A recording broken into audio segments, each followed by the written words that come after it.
Get in, nerds. We are explaining Hearts of Iron 4. Today I'm playing as the United Mexican States. I'm gonna talk to you a little bit about politics. So you click your flag up here to get to the politics screen, and this shows you just a whole wealth of information. So let's just go from top to bottom what this is and what you can do with it. So starting over here, you've got your leader, your country's leader, and if you mouse over them, you get to see their ability and what it does for the country. So, for example, my current country leader is Manuel Avila Camacho. His ability is the Gentleman President. That gives us an extra 5% stability and reduces the cost of maintaining and improve relations diplomatic action by 50%. So that's down to 0.05 political power per day if they're, or no, sorry, yeah, 0.05 per day if they're the same ideology as me, 0.2 if they're not. Next, you get your currently active national focus. This is just the icon for that and the name of it, and you mouse over it, you can see what it does. So, for example, mine, Military Aviation Specialists, gives me a 100% research bonus for aircraft and a 50% cost reduction for air doctrine. And sometimes you can get, if you're looking at your own country, you can get the description of it.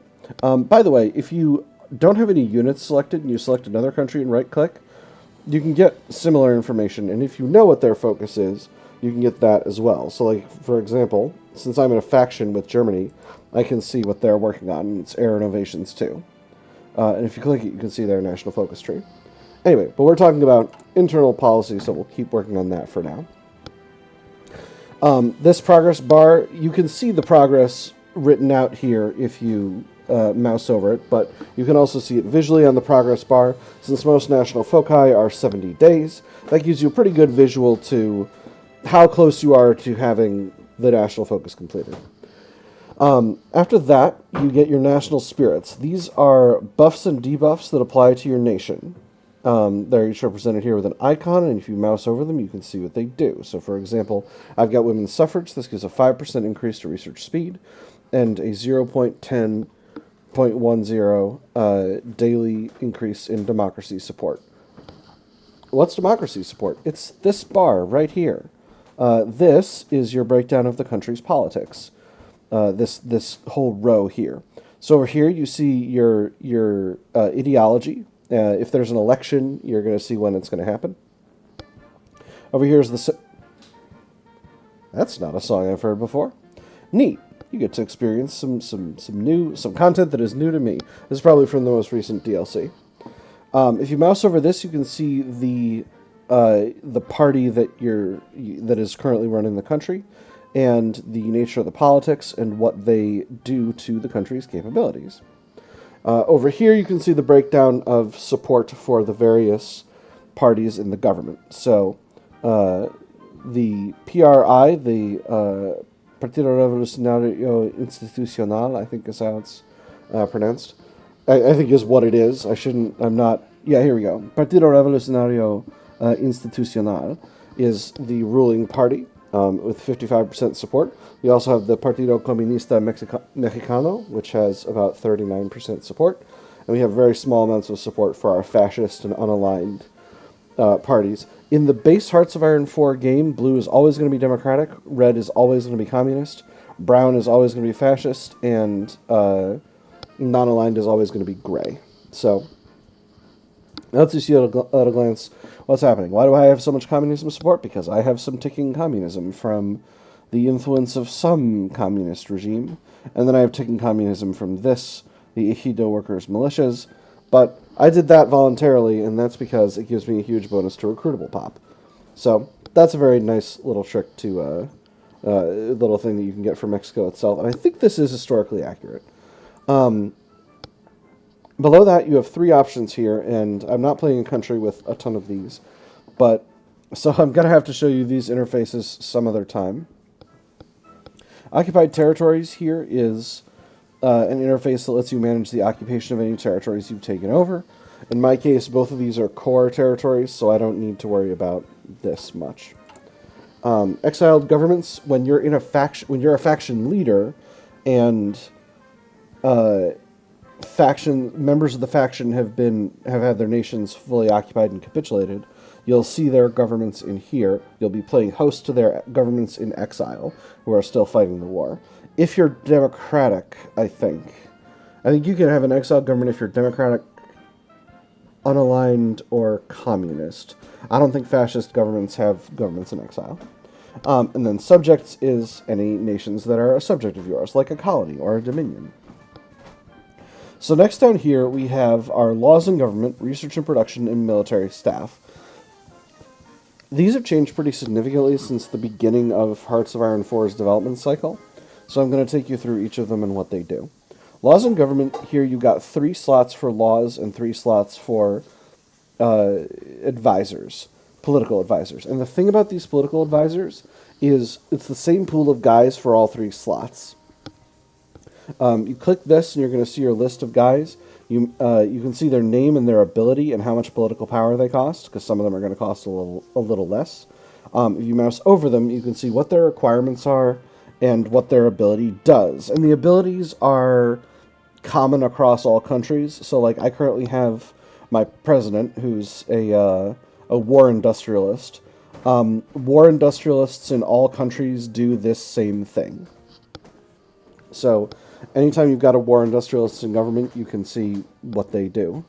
You can see that they're going to have this same ability, which is extra construction speed for military factories, dockyards, and fuel silos. Any given country is going to have a bunch of standardized abilities, a bunch of characters with standardized abilities, and then a few characters with country-specific abilities. So, for example, I've got a syncritic revanchist who reduces my time to generate war goals, my tension to generate war goals, time to generate war goals, while also giving me ticking daily fascism support. But I can't get him because I haven't completed a national focus called the Gold Shirts, which makes sense because this is a democratic run, and I wouldn't have done that. So all these guys you can put into these 3 slots. I've actually already filled them. This one is filled by Alberto Japani. He is a captain of industry, so he gives a 10% increase to infrastructure, civilian factory, railway, and refinery construction speed. This is Bartolome Garcia Correa. He is, I forget what his ability is called, social reformer. Here we go. So he gives 15% extra stability and 0.1 daily democracy support increase. And then over here is my president, Manuela Villa Camacho. A lot of times you can't have the leader as a political advisor, but in Mexico's case you can. That's a whole set of mechanics that you're going to become familiar with as we play as different countries. Over here we got our laws. This one's conscription, this one is trade, and this one is economy. So starting with conscription, this is basically higher up is less conscription, farther down is more. You got from disarmed nation, volunteer only, limited conscription, extensive conscription, service by requirement, all adults serve, and scraping the barrel. When you get started, you're basically spending political power to get a little bit farther down until you get to extensive conscription. Extensive conscription's only penalty is increased training time. It gives you a base recruitable population of 5%. From here on forward, you're going to get construction speed and factory output penalties the more conscription you have, but those are the main ways you're going to get more manpower. So let's go in from the top here. Disarmed nation, only a few nations start with this. It just gives you 10% recruitable pop. 1% recruitable pop baseline. Volunteer only gives you 1.5. It does not cost anything. It costs 150 political power to move 1 step anywhere on here, but other than that, there are no requirements for moving to volunteer only. You just need to not have a country-specific reason you can't. Going from volunteer only to limited conscription requires you to have 10% war support and increases from 1.5% recruitable pop to 2.5% recruitable pop. So that's going to give you a 40% increase in manpower over volunteer only. Below that, you've got extensive conscription. In order to get here, you need to have at least 20% war support. Limited is the most that countries that are not in wars, is the highest that countries that are democratic or non-aligned, that are not currently in wars, can go. Fascist or communist countries can go up to extensive while they're not in wars. Below this, you have service by requirement. The requirement for this is you need to have 60% war support. You also need to be in a war, whatever country. Or no, actually, it looks like fascist and communist countries can get here without being in a war, so that's pretty strong. If you're not fascist or communist, you need to have. Well, you need to have 60% war support regardless, but if you're not fascist or communist, you need to have either more than 0% surrender progress, or you need to be in a war with a country that has a strength ratio of 60% or more compared to yours, which means that you've got an estimated. The country is fielding at least 60% of the number of battalions that you've got. So you need to. That's the only justification for increasing the level to this level. All adults serve requires no country can go to this if they're not at war. Oh, and the effective service by requirement, by the way, is 10% recruitable pops. That's double of extensive conscription, but it's going to give a 10% reduction to construction speed and factory and dockyard output. So this is the point at which recruiting starts to really intervene in your economy. It also gives you an increase in training time. That's not that big of a deal. Down here we've got all adults serve. You need 70% or being in a war with an enemy with 75% or more strength compared to yours. This gives you a recruitable pop of 20%. So there's a huge jump here from service by requirement to all adults serve. Correspondingly, there's a large debuff associated with all adults serve. You go down to minus 30% on construction factory output and dockyard output, which is a really significant penalty. And then finally, scraping the barrel is you get an additional 5% at a cost of going down to minus 40% for all those things. For this, you need to have an enemy with an estimated army larger than yours, or 85% or more war support, or 25% or more surrender progress. I think having any surrender progress at all unlocks everything down to all adults serve. But obviously it's going to cost a lot of political power to get down to these. So you don't necessarily want to head the way of these higher conscription laws if you can avoid it. For example, in my current setup, I've got 428,000 troops in the armed forces, 400,000 in the field, and 27 in training, and I've got about 10,000 in the air and navy combined, 7,000 in the air and navy combined. So basically, I've got a pretty solid buffer. I don't need to go up to these, and I'm still sort of building up my forces. I haven't really fully deployed yet. I've got a pretty solid army of 14 regular infantry divisions here at home. I've got an army of smaller kind of defensive divisions over here on the American border, and then I've got my main field army over in Russia that has a huge force. 22 divisions, mix of cavalry, infantry, and mechanized. So that amounts to a total of about 400,000 troops, plus the ones I've got currently in training. Basically, if you're in a war of attrition, the only way you're going to win or lose if the front isn't moving is by one side running out of manpower. Scraping the barrel is the sort of hard cap on manpower. Manpower / ability to produce equipment. Like, if you're maxed out on ability to produce equipment, like if you're maxed out on manpower, you're by definition probably really in a tight spot vis-a-vis equipment because of these debuffs that are listed here. But you're going to run out of one or the other, basically, if you're in a war of attrition. So you need to be real careful about that. And this is the mechanic by which wars of attrition get finished.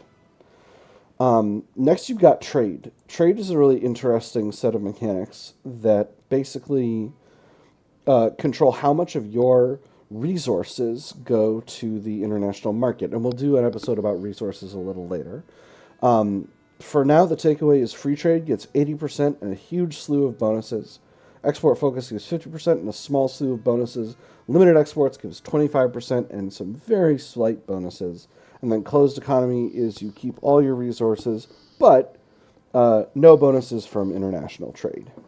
To give you the brief version of it, at free trade you get 15% to factory output, dockyard output, and construction, and 10% to research. Those go down to 10% for construction and factory output and 5% for research and export focus. And then at limited exports, 5% factory and dockyard output and construction bonus and 1% research. So these are quite small bonuses. But getting lower down on this gives you the benefit of being able to use more of your resources. Whereas if you're here, they go to the international market. You can sell them to get factories. For example, I am getting one factory from trade. Someone's probably buying my oil. My oil? No, not oil. Who's buying stuff I got? IT. IT is buying my steel. Well, that'll do it. So this is another thing that needs to be managed, particularly if you're a country with a lot of resources, or a country with very few resources. Then finally over here you got your economy laws. They range from civilian economy up here, down to early mobilization, partial mobilization, war economy, and total mobilization all the way at the bottom. The key takeaways of this are as follows. Civilian economy and early mobilization both give you penalties to factory construction speed. Civilian economy 30%, early mobilization 10%. They also give sundry other small penalties like reduced fuel gain for oil and fuel capacity. But the primary thing they're controlling is the base percentage of consumer goods that your civilian factories are going to be, of your factories that are going to be used to produce consumer goods. Those are going to be, generally speaking, civilian factories, unless your economy is not set up properly. And that's going to cut into your ability to produce more factories, which is an issue. To construct more factories, which is an issue. The farther down you get, the lower that number gets, down to 20% at war economy and 10% at total mobilization. The one thing you need to be aware of between war economy, and all of these require higher world tensions. War support. So early mobilization requires 15, partial mobilization requires 25, war economy requires 50. And total mobilization, I think, requires 80. The key difference between war economy and total mobilization is total mobilization gives you minus 3% recruitable pop. We just talked about how you manage that through conscription. But the short version is you can get if you go to total mobilization with extensive conscription, you're still locked at 2% recruitable pop, which is not a huge amount. If you're a very high-tech country, you might be able to field a very solid, highly mechanized, motorized, and armored army doing that. But that's a pretty specialized build that you're not going to be able to do a whole lot with in a lot of ways of playing the game. So, however, with that having been said, there's a decision up here in your decisions if your war support is high enough that lets you put women in the workforce, and that gives you 3% recruitable pop. The only time you can do it is if you're at total mobilization, and it costs 100 political power. So the recommended thing is to wait until you're above 80%. And this has various requirements depending on what your ideology is. In this run, I've already done it, so I can't read them to you. But basically, if you're fascist, you need to have surrender progress to put women in the workforce. If you're unaligned, you need to have really high stability in addition to having high war support. And then if you're democratic or communist, all you need is high war support. And you can only do that at total mobilization, and it offsets the 3% reduction in recruitable pop that you get from being at total mobilization. If I really felt like I wanted to get more recruitable pop, I could pop over to war economy, but I think I'll lose... Or no, actually, I don't think that'll happen. I think I'll lose this. Yeah, instantly will be removed if either at peace or does not have total mobilization. So yeah, so I'll lose that if I go there. Alright, that's economy. So now let's take a look at research and production. Research and production has 4 slots at the beginning here. One for armor, ships, planes, and materials. This one is for your industrial, and this one's for your theorist. The industrial slot works similar to the political advisor slot, but it's got a couple of different industrial concerns in it. Over here is Royal Dutch Shell, which gives a 5% increase to industrial research speed, 10% research speed bonus to synthetic resources, and reduces the cost of changing my trade laws over here by 25%. I've currently got Banco de Mexico. This also provides this also provides a reduction in changing the laws. Cost of changing the laws, political power-wise, but it's to economy laws instead of trade. It also provides a 15% research speed just to industry.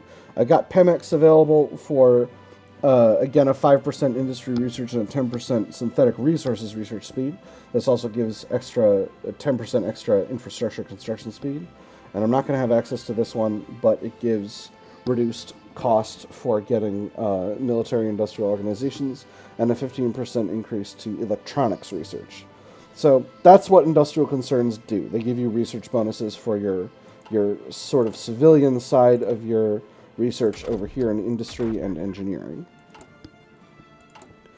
Theorists give you a reduction to the cost of your military doctrines.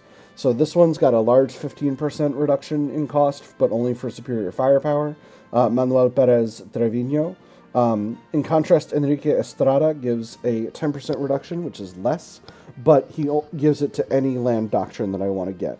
On the other side, we've got Agustin Olacia. Oh, I don't know how the CH sounds in Spanish, Mexican Spanish. But I think it's Olacia. I could be wrong. I could be completely wrong though. So don't take my word for that. This is a how to play Hearts of Iron 4, not a how to speak Spanish video. He gives a 10% reduction to air doctrines. Generally speaking, the bigger the country, the more options you're going to have in terms of theorists, but you can only pick one at a time, same as these other slots.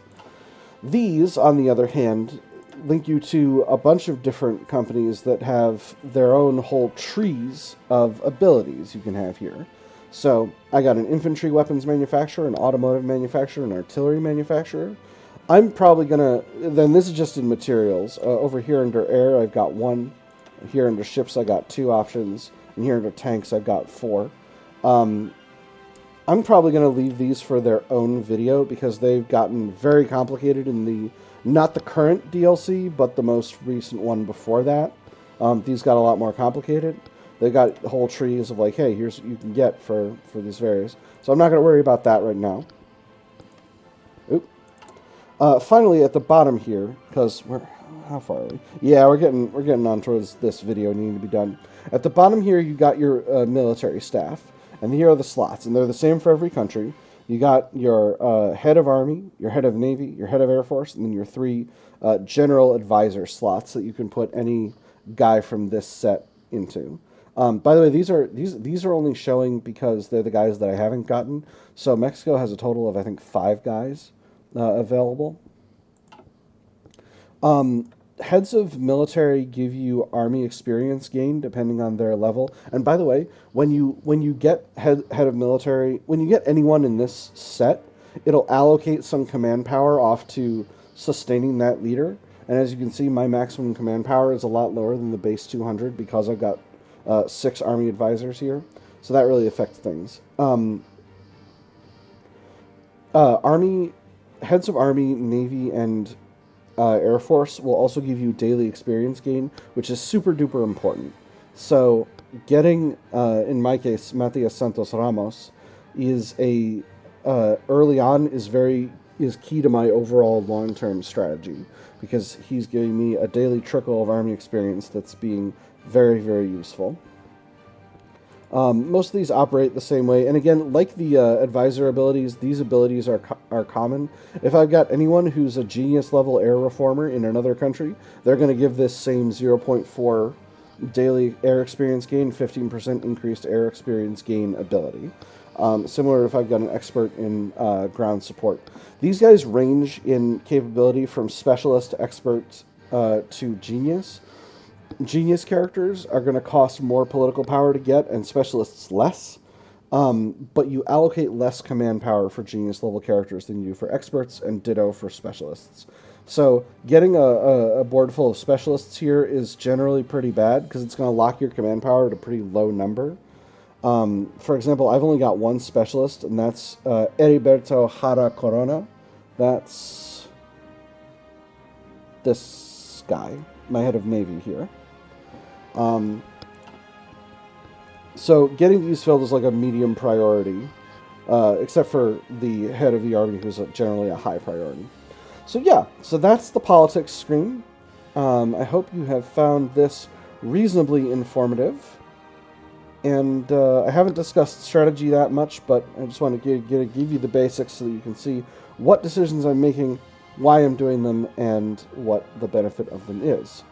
So, I've had fun. I hope you all have had fun, and I will see you all on the other side.